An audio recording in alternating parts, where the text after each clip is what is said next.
Hello everyone, welcome to channel learn with ease.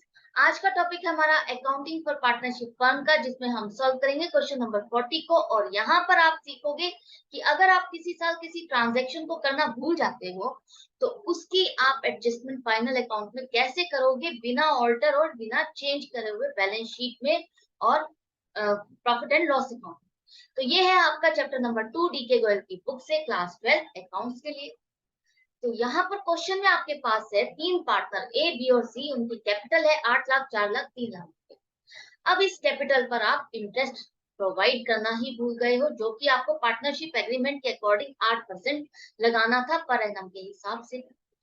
आपको profit sharing ratio भी दी गई है 2:1:1। अब आपको बिना बैलेंस शीट या फाइनल अकाउंट पे चेंज करे हुए एक ऐसी एंट्री बनानी है, एक ऐसी फाइनल एडजस्टमेंट एंट्री बतानी है जिससे आपके ये पार्टनर्स के अकाउंट में आप एडजस्टमेंट कर सको। और वो एंट्री आपको बतानी है अगले साल की शुरुआत में आप क्या लिखोगे, कि ताकि उनके कैपिटल अकाउंट्स में एडजस्टमेंट आप पास कर सको, एडजस्टमेंट कर सको बिना किसी अदर इफेक्ट के।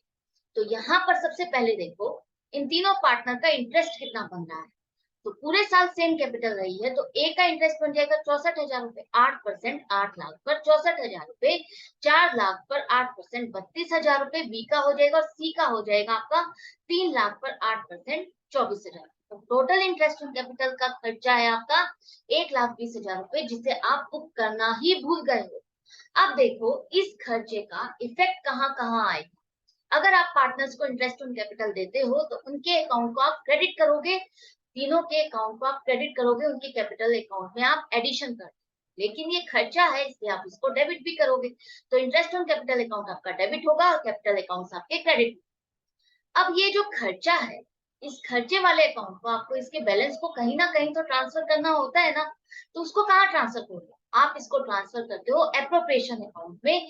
इस अकाउंट को क्लोज कर देते हो क्रेडिट करके और इसके बैलेंस को ट्रांसफर कर दोगे एप्रोप्रिएशन अकाउंट में। वहां से आप इसको क्या करते हो, प्रॉफिट में से अप्रोप्रिएट करते हो, प्रॉफिट में से इस तरह से इसको अप्रोप्रिएट करते हो।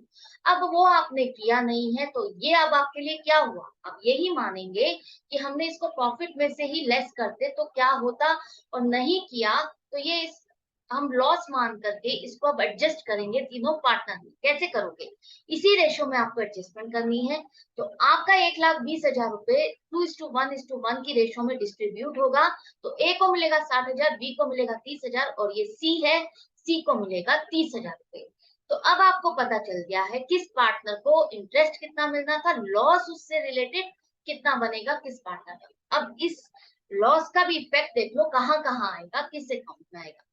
तो यहाँ पर देखो लॉस है, तो आप कैपिटल अकाउंट में से लेस करते हो, इसलिए आप इसको डेबिट करोगे। तीनों पार्टनर्स के कैपिटल अकाउंट को आप डेबिट करोगे। और एप्रोप्रिएशन अकाउंट आपको बंद करना है, उसके बैलेंस को आप ट्रांसफर कर रहे हो कैपिटल अकाउंट्स में। तो यहाँ पर एप्रोप्रिएशन अकाउंट को आप क्रेडिट करोगे ताकि इसका बैलेंस नील हो जाए।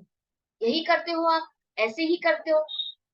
अब एक बार देखो एप्रोप्रिएशन अकाउंट को, ये आपको बनाना नहीं है, बनाना तो वही है जो मैंने अभी तक आपको बताया है लास्ट, वो वर्किंग नोट में आएगा आपका। आपको समझाने के लिए बता रही हूँ। अगर आप इंटरेस्ट ऑन कैपिटल लिखते तो डेबिट साइड पर इस तरह से लिखते और प्रॉफिट होता तो उसमें से लेस करके इसको एडजस्ट करके बाकी प्रॉफिट को डिस्ट्रीब्यूट करते, लेकिन वो प्रॉफिट आपने नहीं किया, वहां पर आपने एडजस्टमेंट नहीं की। तो अब आप इसको लॉस ही मान करके लॉस इसको डिस्ट्रीब्यूट कर दोगे पार्टनर्स में ताकि ये बैलेंस खत्म हो जाए। हो गया खत्म। अब आपको देखना है किस पार्टनर में कितना नेट बैलेंस बचता है, किसके अकाउंट को कितना डेबिट और क्रेडिट करना चाहिए, किसको कितना मिलना चाहिए, किसने ज्यादा प्रॉफिट ले लिया है। तो आप अगर इंटरेस्ट डाल देते तो इंटरेस्ट बनता है तीनों पार्टनर का 64,000, 32,000, 24,000। इसी से रिलेटेड अगर लॉस है तो उस लॉस को भी आप इनमें से ही लेस करोगे, 60,000, 30,000 और 30,000। ये क्रेडिट होना था, ये डेबिट होना था। तो क्रेडिट ज्यादा है ए का, मतलब कि ए को मिला है कम प्रॉफिट, ए का ज्यादा प्रॉफिट बनता है तो उसको 4,000 रुपया आपको देने ही क्रेडिट करने हैं। बी का भी 2,000 का बैलेंस ज्यादा बन रहा है क्रेडिट का, मतलब उसको पैसे ज्यादा देने थे, प्रॉफिट ज्यादा बन रहा था, उसको कम मिला है, इसलिए उसके अकाउंट को भी अब आप क्रेडिट करोगे। लेकिन यहाँ सी का केस उल्टा हो गया है, सी को प्रॉफिट ज्यादा मिल गया है। अगर ये एंट्री पास होती तो सी को ये प्रॉफिट नहीं मिलता। ये ज्यादा मिल गया है तो इसके अकाउंट को अब आप डेबिट कर दोगे। तो आपको जो जिसको इंटरेस्ट देना था पार्टनर को और उससे रिलेटेड जो लॉस था वो सारा का सारा पास कर देते हो।